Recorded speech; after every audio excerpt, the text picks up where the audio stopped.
Halo, apa kabar kalian semua seluruh pengguna aplikasi pinjaman uang online Indonesia? Jadi hari ini kita pengen ngebahas lagi tentang aplikasi pinjaman uang online Finmas yang hampir semua kita udah pernah tahu dan pernah dengar dari aplikasi Finmas ini ya. Ini merupakan sebuah aplikasi pinjaman uang online yang cukup besar juga ya. Udah raksasa dan memang sudah tergolong senior, dan kita akan bahas tuntas bagaimana sih cara pengajuan pinjaman uang online di aplikasi Pinmas dan apa saja permasalahan yang akan kalian hadapi ketika kalian mendownload aplikasi ini dan apa saja yang harus kalian siapkan untuk kalian bisa melakukan pengajuan di aplikasi pinjaman uang online Pinmas ini. Dan sebelumnya buat kalian yang mungkin belum menekan tombol tanda subscribe dan tanda loncengnya, silahkan kalian tekan dulu tombol subscribe dan tanda loncengnya supaya kalian gak ketinggalan semua informasi-informasi terbaru dari channel kita secara gratis guys. Oke, ini kita pengen login dulu di aplikasi Finmas. Kebetulan kita udah download. Sebelumnya buat kalian yang mungkin belum punya pengalaman untuk melakukan pinjaman uang online, mungkin ada baiknya kalian harus membaca dulu semua persyaratan dan ketentuan dari aplikasi tersebut supaya kalian mengerti, paham, dan tidak memiliki rasa penyesalan di belakang hari. Oke, ini dia. Jadi kebetulan akun kita ini sudah diaktifasi dan dapat meminjam hingga 4 juta rupiah ya. Dan kita pengen lihat bagaimana sih ini dan apa saja persyaratan yang harus kita masukkan. Ini limitnya udah lumayan besar ya. Jadi di sini mereka kasih 3 pilihan. Yang pertama itu limitnya 3 juta, 4 juta sampai dengan 5 juta rupiah, dan jangka waktunya itu udah lumayan lama, 3 bulan atau 90 hari ya. Dan kita pengen cross check dulu di angka 3 juta rupiah. Ini dia di angka 3 juta rupiah, jangka waktunya 92 hari, dan dibayar setiap tanggal 10 di setiap bulannya selama 3 bulan. Total pengembaliannya nanti 4.396.000. Berarti kalau dibagi 3 sekitar 400.000 lebih ya, 450 segitu deh. Kalau digenapkan dia 450.000 per bulan, 460.000 dibagi 3 itu 120.000 per 1 juta ini. Berarti 12%, hampir 13% untuk bunga per bulannya. Jadi kalian bisa lihat itu sekitar 13% untuk per 1 juta. Kalian bisa lihat masih bisa digunakan ya, masih cukup recommended ya. Karena kita bayar per bulannya itu, angsuran per bulannya itu 1.465. Jadi lebih kurang jadi 4.500.000 lah, sekitar sekitar 500.000. Itu kalau untuk yang 3 juta. Kalau yang di 4 juta itu dengan jangka waktu pinjamannya masih sama 92 hari, dengan total pengembaliannya nanti 5.862.545 rupiah. Dan jatuh temponya sama, kapan kalian pinjam maka akan jatuh temponya segitu setiap bulannya. Dan angsuran pertamanya itu 1.954.000. Berarti hampir 2 juta bunganya.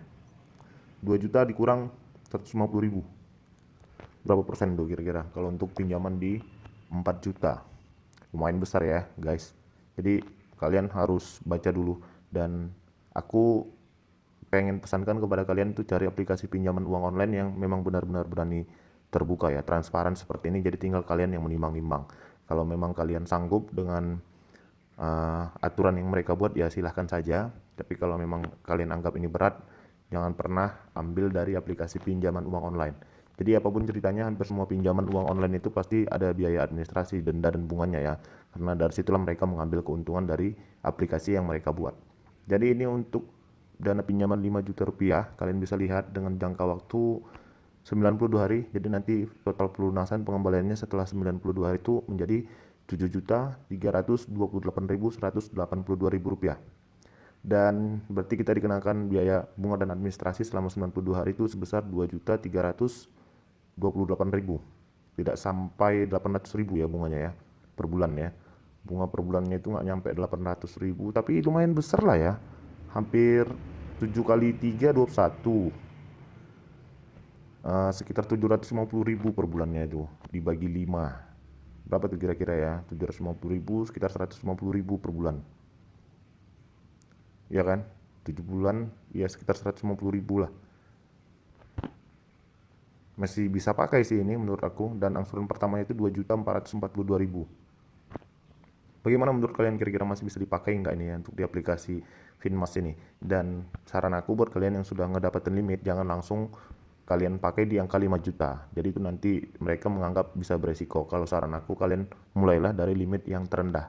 Jadi kalau nanti seandainya memang limit kalian itu terus bertambah dan riwayat pembayaran kalian baik, tidak ada keterlambatan, maka secara otomatis mereka akan memberikan pinjaman itu limitnya diawali dari yang kecil ya, seperti kartu kredit.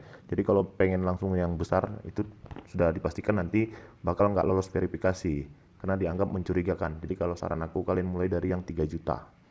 Itu dia. Tapi setelah kalian pikirkan dulu ya, apa kalian sanggup dalam melakukan pembayaran, bagaimana dengan biaya administrasi dan bunganya, apakah kalian sudah sesuai dengan kalian, baru kalian klik tujuan pinjaman.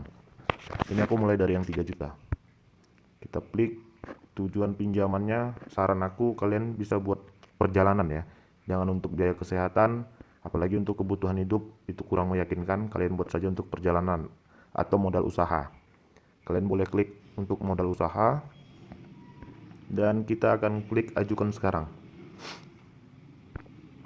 Ini dikasih tahunya ya, untuk jadwal pembayarannya sudah ada, supaya nanti kalian nggak pusing. Di sini mereka jelaskan juga pokok pinjamannya 1.150.000, dikenakan bunga per bulannya itu 315.000. Berarti benar yang seperti aku bilang, sekitar 10 sampai dengan 13% ini. Oke, itu sudah kita lihat dan kita akan klik ajukan sekarang. Dan kita klik konfirmasi pengiriman. Oke, sudah di sini pengajuan pinjaman terkirim.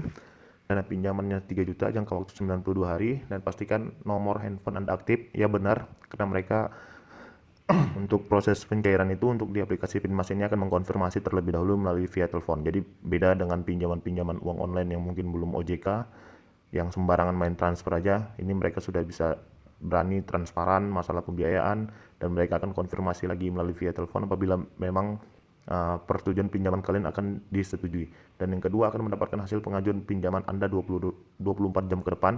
Kebetulan ini hari Minggu, kita akan tunggu di hari Senin pada saat jam kerja. Dan yang ketiga, setelah pengajuan aplikasi Anda disetujui, mohon melakukan penandatanganan atau memasukkan kode 6 digit dalam waktu 3 hari. Setelah sukses, dana pinjaman Anda akan dicairkan. Yang sering jadi masalah untuk di aplikasi Finmas ini adalah tanda tangan elektroniknya. Itu yang masih bingung, karena kita kayak kemarin ini aku udah pernah ditelepon dan dikasih limit itu di awal kemarin tuh nggak banyak ya, sekitar 500.000 rupiah. Hanya saja permasalahannya waktu itu adalah tanda tangan elektronik yang kita kurang diberikan penjelasan. Maunya kita mau difasilitasi, kita tinggal tanda tangan elektroniknya di aplikasi, maunya sih begitu ya. Dan yang keempat itu, jangan lupa untuk membayar pinjaman dengan Finmas sebelum jatuh tempo. Itu seperti yang aku bilang tadi. Dan kita akan periksa pengajuan, sedang masih diproses. Jadi cukup gampang memang untuk di aplikasi Finmas ini. Kita tinggal tunggu konfirmasi mereka melalui via telepon, apakah berhasil atau enggak. Buat kalian yang mungkin masih bingung, yang pengen tahu, yang kepo-kepo, kalian boleh tulis pertanyaan kalian di kolom komentar di bawah video ini, dan nanti kita akan langsung bantu jawab sesuai dengan pengetahuan dan pengalaman kita guys. Jadi mungkin itu dulu. Assalamualaikum warahmatullahi wabarakatuh.